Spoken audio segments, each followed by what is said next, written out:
Peggy 18. Welcome, stranger. Name's Halleck, and it's a pleasure meeting you. I run this little shop.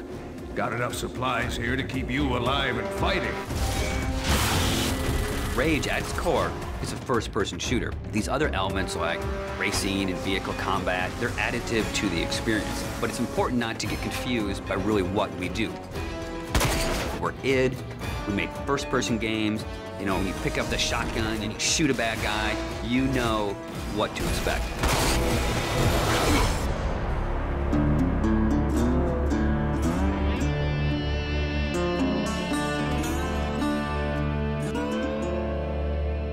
So in Rage, what we've tried to do is in every new environment that you enter, we give you a new weapon or a new ammo type or a new engineering item to keep the experience fresh. And as you play through the game, your arsenal grows and grows. It's a few different elements that really make a weapon good or satisfying. When you hit the fire button, it needs to do something on the other end. And that's where you get the feedback from blowing a head off or seeing a cool death animation. You know, I've always loved shotguns in all of the id games especially. I think if we didn't have a shotgun, a lot of fans would be upset. But the crossbow, because it's so different and so new, it's almost like this utility weapon. My favorite weapon in Rage is the wing stick. Let me guess. You want to know how to throw a wing stick. The wing stick is an offhand, instant throw weapon. The wing stick is such an iconic weapon. It's this bladed death boomerang, and it has like a smart nano targeting core is some of the mythos that we've built into it. And if you time it right, you can chop the heads off the mutants with it. We have these things we call gadgets or engineering items. Things like a little remote control car with a bomb attached to it. Now you're building this little defense turret. If you have the parts and you have the plans to build it, you can build these anywhere in the world. So now you're running around, you're firing, and instead of just tossing a grate or just throwing the wing stick, you're tossing down a little defense turret. When we have other more complex engineering items as you progress through the game, things like sentry bots that are automated robots that shoot all your enemies for you.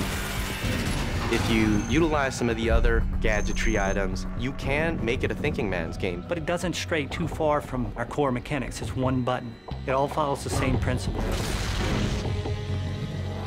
I pay nicely for quality goods. There is an economy, and when people first think about the economy, they think RPG. But the economy is really your tool to manipulate how you want to play the game. It really is this player choice mechanic. So you're picking up this cash and these other cool items, then you sell it and you pick which ammos you want to buy. When you get these new things, you'll want to try it out. And when you do, you learn how that impacts you as the player and how you want to approach a situation. But at every step of the way, we never want the inventory to get in the way. It's there for a reason, it always has a purpose, but we still want to stay true to that kind of action. The world in Rage is about survival and all the elements that the player will need to succeed in surviving. It's up to them how they want to use those gadgets, weapons, and ammo types. Along with the action shooter experience role that we intend for the player to take, we create these different options in the gameplay when you get into an area with all these various implements of death.